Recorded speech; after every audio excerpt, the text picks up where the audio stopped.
Hi guys, it's Roy from Belados 3D here with the second part of the school chair video series, and in this episode I will be taking the chair that we created in the previous episode into Substance Painter, painting it with a texture, and then finally taking it into Unity. So without much more ado, let's get creative. Okay, we're going to start in Blender, and I'm going to need to export this. But before I do that, I just want to double check that I've correctly unwrapped this model. And just quickly looking at that, I've noticed there are a few errors in the unwrap there. You can see these distorted meshes right here. It looks like I haven't actually marked the seams on these pieces here. And if I go into face mode, these end pieces on here, as you can see, they're a bit warped. So what I'm going to do is I'm going to select them like so. I think that's all of them. Press Ctrl E and mark seam. And I'm going to take this mesh and I'm going to unwrap it again.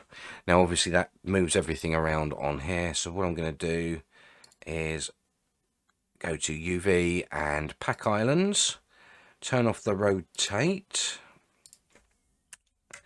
and I need to rotate these backgrounds so they're all facing the same way as we did in our previous video.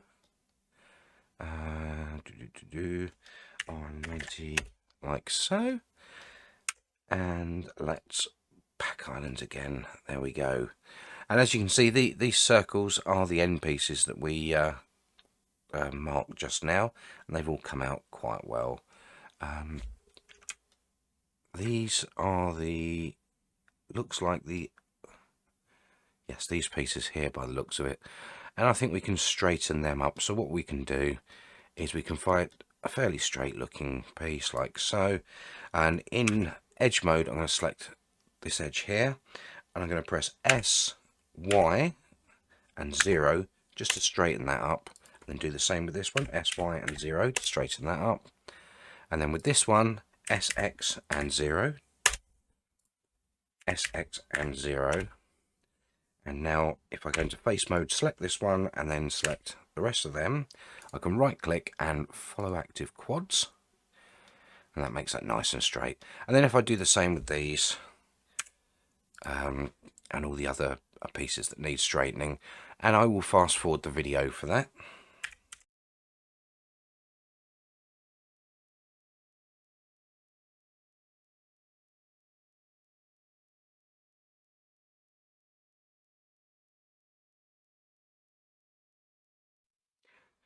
Okay, and that's everything straightened up by the looks of it that needs straightening up. These pieces here, they're not warped enough to be a problem, and I think that looks fine. So I'm just going to repack that quickly, and then I'm going to just adjust these to neaten it out a little bit and give it some space. So let's tidy it up a little bit. I think that's about as good as we're going to get there. Yeah, that should be fine. Okay, so let's export this out into FBX format. So with it highlighted, I'm just going to press the N key and make sure that the scale and the rotation is fine, and that looks fine to me. I'm also going to take a look, and I can see that the origin point is offset on this. The origin point's here, and we want it around here where the cursor is. So if we right click, we can press set origin to 3D cursor, and that'll put that in the center of the base of the model there.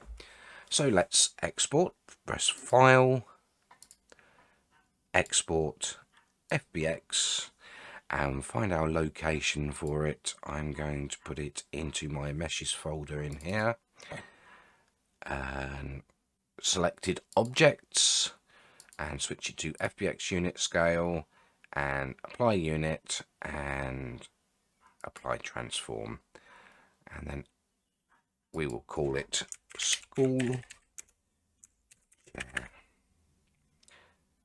and export. Okay, so now we have our FBX model. What we need to do is import it into Substance Painter. So to do that, we just go to File and select New, and then we press the Select button and choose our file. Click Open, make sure our document resolution is at a decent size for the texture that we need, and click OK. And there we have our model in the 3D view. Let's delete our default layer, which we don't need, and we'll bake some textures by going to the texture set settings, scrolling down and clicking the bake mesh maps.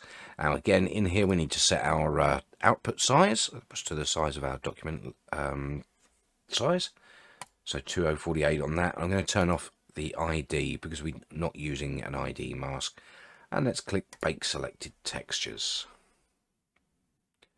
Just wait for that to bake, and there we have it.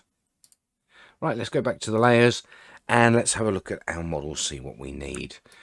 Well, I think we're going to need two different textures on here. We're going to have a wood on the back and front here, and a painted metal on the legs. So let's see what we've got in the way of painted metals. Let's go to our smart materials, and in the search bar type in paint, and if memory serves me right, the best one for this would very likely be this one here. So let's drag that onto our model, and then you see it gives our model a metallic look with paint over the top. Now there's a little bit too much metallic and not enough paint on there for me, so I'm going to have a look at that in a moment. But first things first, we don't need it on the seat and we don't need it on the back, so let's just give this a black mask by right clicking the material and selecting add black mask, and that makes the whole model white again. And what we need to do now is to choose which areas we're masking. So if we click on the little black box, we can go over to this menu on the side and select polygon fill, and I think I'm going to use this one here, which is the mesh fill. So click on there, make sure it's at full white, and then click on the areas of the mesh that you want painted, and there we go, that's them areas done. Now I've noticed, as I say, there's a bit too much metal on there for my liking, so let's have a look inside our smart material and see what we can adjust. Now a smart material is basically a folder containing lots of materials, filters and masks to give it various details. And as you can see here, we've got a base metal, we've got our paint layer, and then a roughness variation, so that you can have different areas, rough and smooth, and dirt, and then a sharpen filter over the top. The bit that we want is this one here, and if we click on the filter under the paint and click on the mask builder, we have all these options here, and I think what we need to do is just adjust the levels. And let's bring it down just a touch, and that should be enough. And now I've noticed, because of the seams etc, as you can see, there are certain areas in this that are visible as seams. You can see it here, and you can see it on, not so much, but you can see it on here. Oh, let's zoom out a bit, that went a bit wonky, along here. So what we need to do is we need to hide those seams, and the best way to do that, and I think it's the paint mask causing the seams, so what I'm going to do is under the same mask builder, let's see if we can find triplanar. There we go, triplanar, use triplanar. Now if I select that to true, it makes adjustments, and it just smooths the edges and roughens the edges of them seams and makes them a little bit less obvious to the naked eye. And as you can see, it's hidden that one quite well there, and the same underneath. So I'm going to just tweak this a little bit more, and let's bring it down a bit, and let's see what other areas I can adjust so it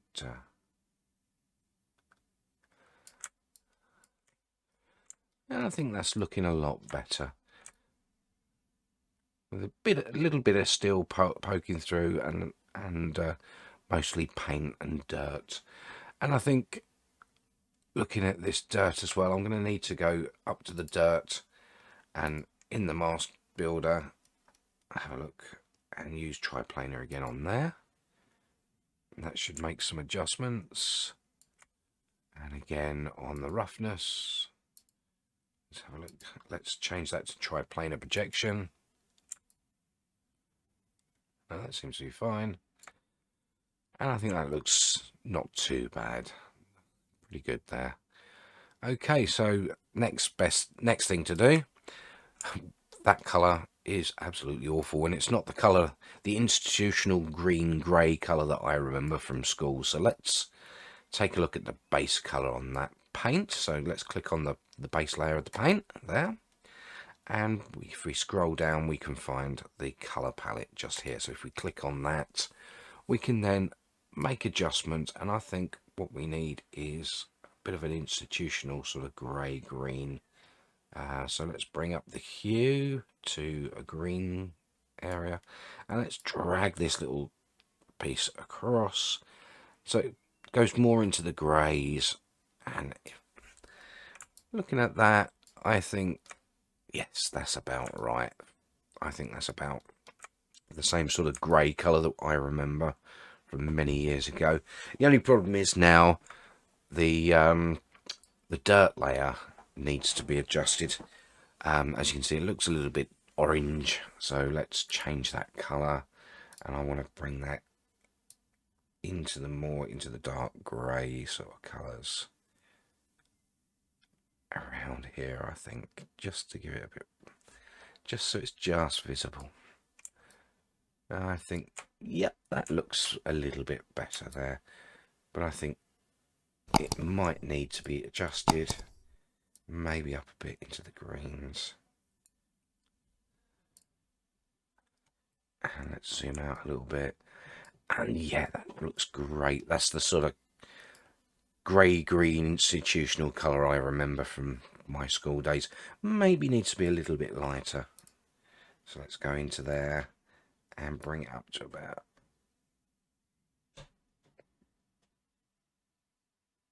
a bit more grey.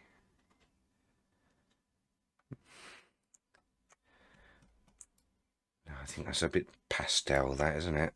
Let's have a look.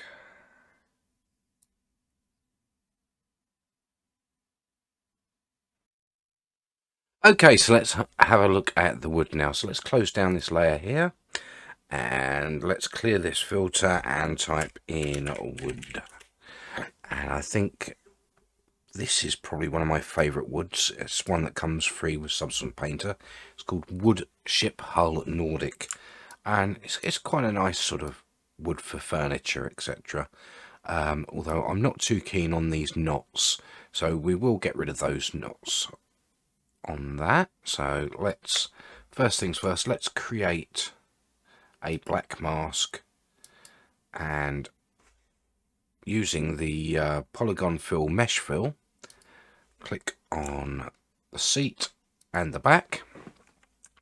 Now notice that the if you look round the edges there, you can see the seams coming in just there. We will fix that in a moment by creating a duplicate of this material. So I'm going to press X, which changes the colour there to black, and I'm going to change to the UV island fill, and I'm just going to turn off these sections here.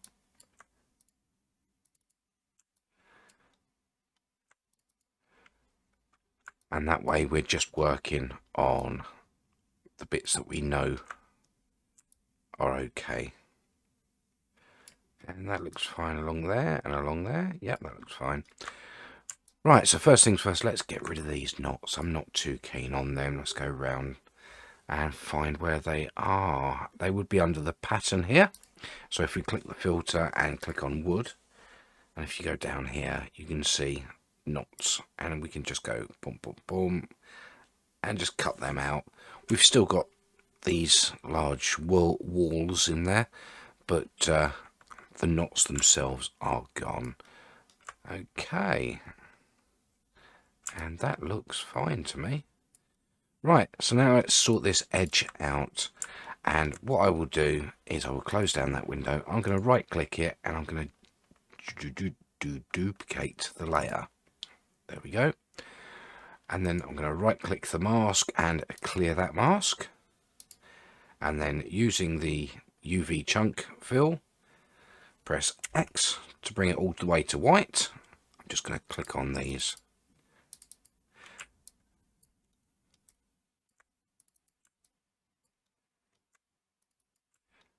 As you can see, that's still not quite right with the UV seams there, but we can fix that. Let's open up the material, go down to pattern and wood, and let's scroll up, and under projection we will change that to triplanar projection. Now that turns that round the wrong way, but it fixes our seams. So what we need to do is just change that background the other way. So we'll take the rotation slider all the way back down to 0. And as you can see, perfectly lined up all the way around the edges there. And there we have it. And that's our school chair painted, all ready to go into Unity. So let's export our textures. We go to the File menu and go all the way down to Export Textures. And under export textures, we need to choose where to save it. So let's find where I've got everything saved. And select folder. Then we choose our output template. And we want to choose one that is compatible with Unity. So we will scroll down and choose Unity Universal Render Pipeline Metallic Standard. And size, I want to change to 2048, and the padding, just because this is preference, it doesn't really make much difference. Dilation and transparent, and then hit the export. And now that's given us 4 textures for use in Unity. And albedo transparency, which contains the color of our texture and any transparent areas. Our emission texture, which we aren't using, so there wouldn't be any detail on that anyway, and that's for if you create areas on your texture that glow, you can have an emission texture so that Unity can tell where to make it glow. Then the next is the metallic and the smoothness. That's our metallic and our roughness map all together in one, and then our normal map. Okay, so let's close this down and load up Unity. Right, so now we're in Unity. Let's drag our model into the assets here. Just drop it into our asset folder. As you can see, it's all imported nicely, all standing up the right way. Now it has a material on there, but we can't add the textures to the material as it is because it's embedded into the model, and Unity won't allow you to edit material that's inside the model. So let's bring it out by right clicking it and extract from prefab, and we'll just select the same folder for now. I'm now going to create by right clicking on the asset folder there and selecting create a folder, and I'm going to call that folder materials. And this is not important to the actual import of the object, but it's nice for keeping things tidy. And I'm going to create 2 more folders, and I'm going to call one of them meshes. I'm going to drag my mesh into there, and the final one I'm going to call textures. And I'm going to go and I'm going to drag my 3 textures off the screen into that texture folder there. So I now have the 3 textures in there. Now what I need to do with this one here, which is the normal map, I can actually go to texture type and change that from default to normal map and select apply, and that converts it and labels it for use in Unity as a normal map. And let's go back to our materials, select on the material, and what I'm going to do is I'm going to lock this window so that no matter what I click on it, you'll see the details for this item by clicking on the little padlock there and closing it. So if I go back to textures now, as you can see, I've still got the options up there for the material. And let's drag our albedo into the albedo slot. And now what we want to do is click on this little button here to bring up the color picker. And you see it's actually on a grey, because the default color on most meshes is a grey color. Now what this whole thing does here is, if I don't have a map, an albedo map, I can actually select this to any color that I want, choose any color, and the mesh will be that color in Unity. So I don't actually need a texture. Obviously it'll only work over the whole of the mesh, and you won't have all the detail you'd have from a texture, but it would color it. So if you wanted to create low poly, say mobile assets, you could go without textures by painting it within Unity, but we don't want to do that. We want the textures. And what this also does is, when you have a texture in there, it overlays it with this color that is chosen in here. So at the moment it's overlaying that mesh with a grey color, and it's making it quite dark, as you can see here. Now if we go all the way up to the top, you can see it brightens up down here, and that will give it its true color. Okay, so now we need to drag the metallic smoothness into the metallic slot. And again, for some strange reason, Unity still gives us the smoothness slider, even though the smoothness is being taken from the metallic map. And when this is set to full on 1, for some reason it darkens it up a little bit. It adds smoothness where it shouldn't be. So if we just put it down to 0.8, and that will give us a more accurate, as you can see, it's not so shiny, and there are areas where you can see clear changes between smoothness and roughness. Just gives it a more accurate thing. I don't know why that's done that. It's done that in nearly every version of Unity. It's just something they haven't fixed. But if you knock that down to 0.8, it gives you a more accurate map for your smoothness. And finally, we just need to put the normal map into the normal map there. And notice it now doesn't ask you to fix it, because you've already fixed it in its properties earlier on. So that's our material all set up. And let's go to our meshes, and let's drag the school chair onto the hierarchy here. And you can see it on the screen there. Let's focus in on it. And you notice it's already got that texture on it, that material on it. And that's because there's still that reference, even though we extracted the material from it, there's still that reference in its, let's unpadlock that. Sorry, let's turn the padlock off on there and select the mesh.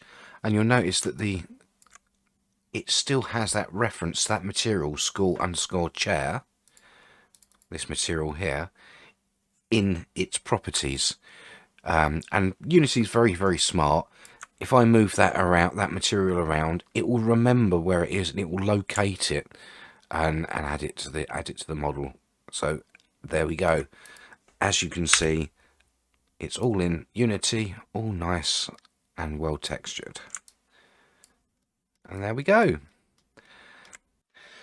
If you've liked this video and have learnt something from it, then please smash that like button. It really helps with the algorithm to get the channel noticed.